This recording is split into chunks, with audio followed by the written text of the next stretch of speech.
Now let's move on to the next topic of today's class. We'll discuss about statically indeterminate beam deflection problem.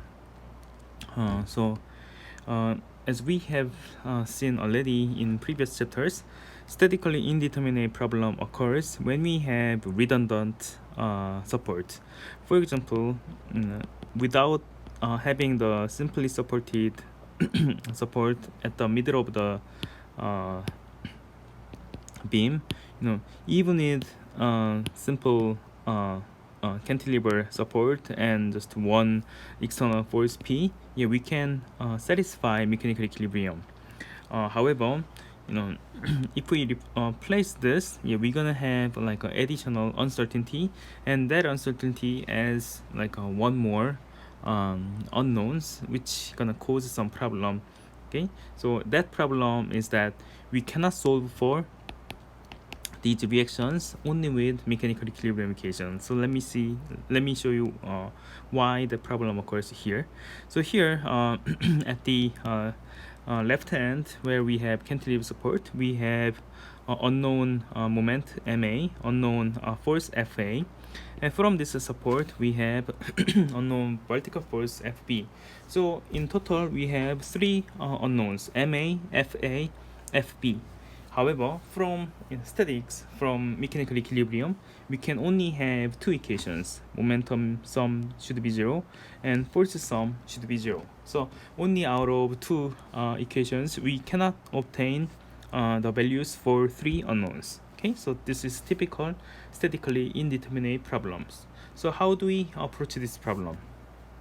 So what we have done in previous lecture is that we obtained the moment as a function of position x, and from moment we try to derive the elastic curve yx, and to obtain the integration constant we use boundary conditions. So let's try to follow the strategy we have done in last lecture.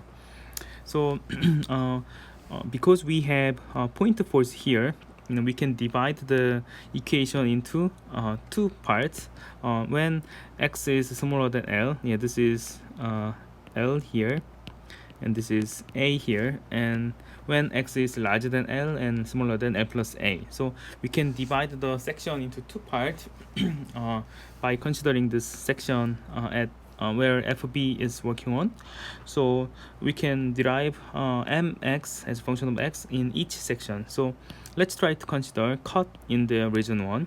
Okay, so in this cut we have unknown MA and FA at the left hand, and at this imaginary cut we have Vx and Mx.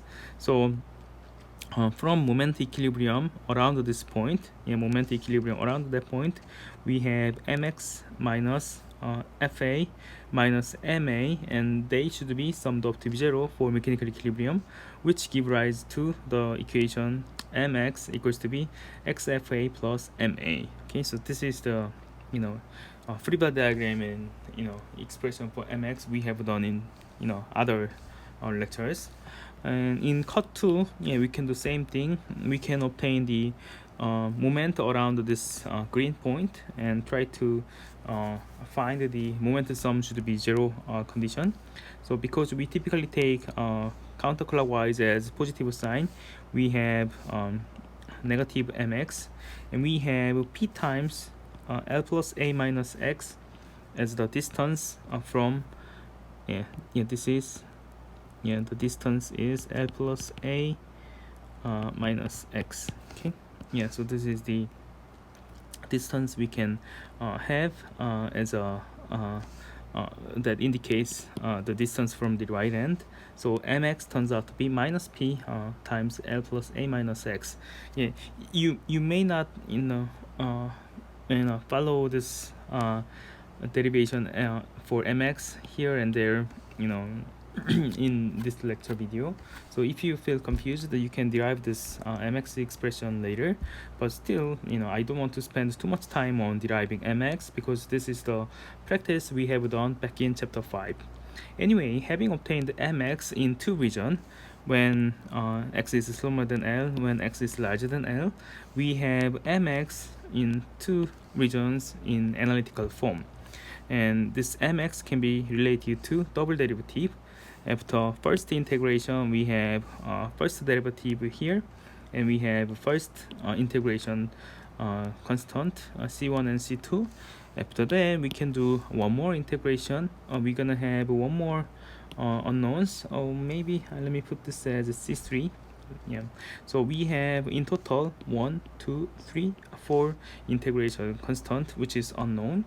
And in the beginning, we already have MA, FA, FV. We were not able to determine these three because this is statically indeterminate problem.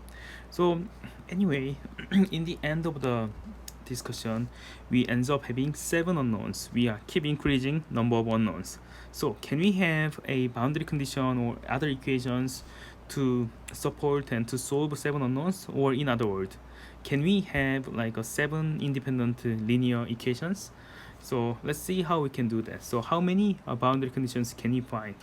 So we have several boundary conditions. We have a boundary condition here, and we have a boundary condition here, and we have a boundary condition here. So let's see how many we can get. So at x equals 0, yeah, this point, yeah, y equals 0, and dy dx equals to be 0. Okay, so these are two boundary conditions, and yeah, this is L and this is A. At x equals A, this is the interface point. We have YL equals to be YL, and dy dx equals to be dy dx at left and right side, because you don't want to have infinite moment. In addition to that, because of the simply supported beam, y at this point should be 0.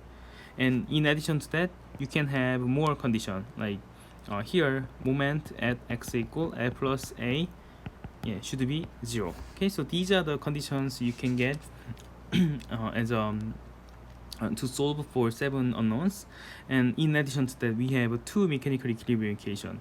FA plus FB should be P, and this is the moment equilibrium equation. So this moment equilibrium is obtained for this free body diagram. So in total, we can find like 7 or more than 7 equations, and out of these equations, you can solve for 7 unknowns.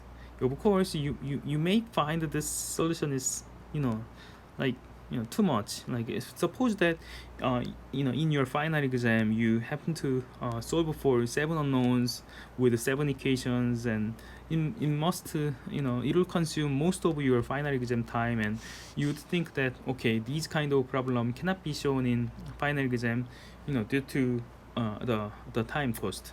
However, we're gonna learn about how to solve these problem more efficient way in the next lecture. However, today I will just show you that I want to show that even though there are so many unknowns, there is a systematic way to solve this problem, because we basically have like 7 unknowns, and we are able to find 7 linear equations. Regarding how to systematically solve like a coupled linear equation, you're gonna learn about that in Introduction to Linear Algebra class, which some of you may have already taken, or some of you will take that course in like a later semester or later years. But anyway, at least I can say for sure that we are guaranteed to find the solution, because we have enough independent linear equations to solve for 7 unknowns. Okay, so with that, let me finish the recording of the video, and in next video let me give you another example problem concerning statically indeterminate problems.